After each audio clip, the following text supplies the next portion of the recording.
नमस्कार, मैं खुशी और आप देख रहे हैं हिंद सागर। आइए नजर डालते हैं आज की बड़ी खबर पर। महाराष्ट्र में यात्रियों और ड्राइवरों के बीच बेहतर संवाद सुनिश्चित करने के लिए राज्य सरकार ने एक बड़ा फैसला लिया है।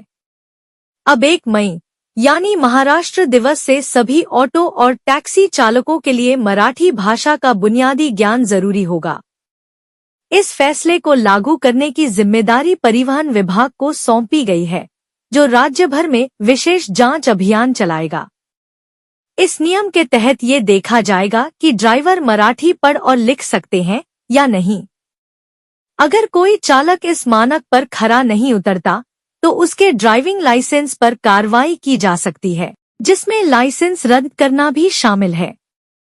सरकार का मानना है कि स्थानीय भाषा का ज्ञान होने से यात्रियों के साथ बातचीत आसान होगी और सेवा की गुणवत्ता बेहतर बनेगी। क्यों उठाया गया ये नियम? ये कदम अचानक नहीं उठाया गया है। पहले से ही नियमों में ये प्रावधान था कि ड्राइविंग लाइसेंस पाने के लिए स्थानीय भाषा का ज्ञान जरूरी है, लेकिन लंबे समय से इस नियम का सही तरीके से पालन नहीं हो रहा था।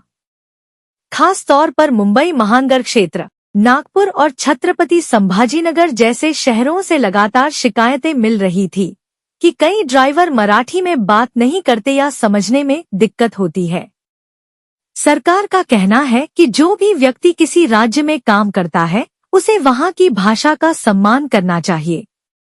ये न केवल सांस्कृतिक दृष्टि से जरूरी है, बल्कि रोजमर्रा की सेवा में भी यह बहुत अहम भूमिका निभाता है। इसी सोच के तहत यह नियम सख्ती से लागू किया जा रहा है। कौन कौन इस दायरे में? इस अभियान की खास बात यह है कि केवल ड्राइवर ही नहीं, बल्कि परिवहन विभाग के अधिकारी भी इसके दायरे में होंगे। अगर यह पाया जाता है कि किसी अधिकारी ने नियमों को नजरअंदाज करते हुए लाइसेंस जारी किया है, तो उसके खिलाफ भी सख्त कार्रवाई की जाएगी। इससे पूरे सिस्टम में जवाबदेही तय करने की कोशिश की जा रही है। हालांकि इस फैसले को लेकर अलग अलग प्रतिक्रियाएं भी सामने आ रही हैं। कुछ लोग इसे सही कदम मानते हैं, क्योंकि इससे स्थानीय भाषा को बढ़ावा मिलेगा और यात्रियों को सुविधा होगी। वहीं कुछ का मानना है कि इससे बाहर से आए ड्राइवरों के लिए परेशानी बढ़ सकती है और उन्हें नए नियम के अनुसार खुद को ढालने में समय लगेगा।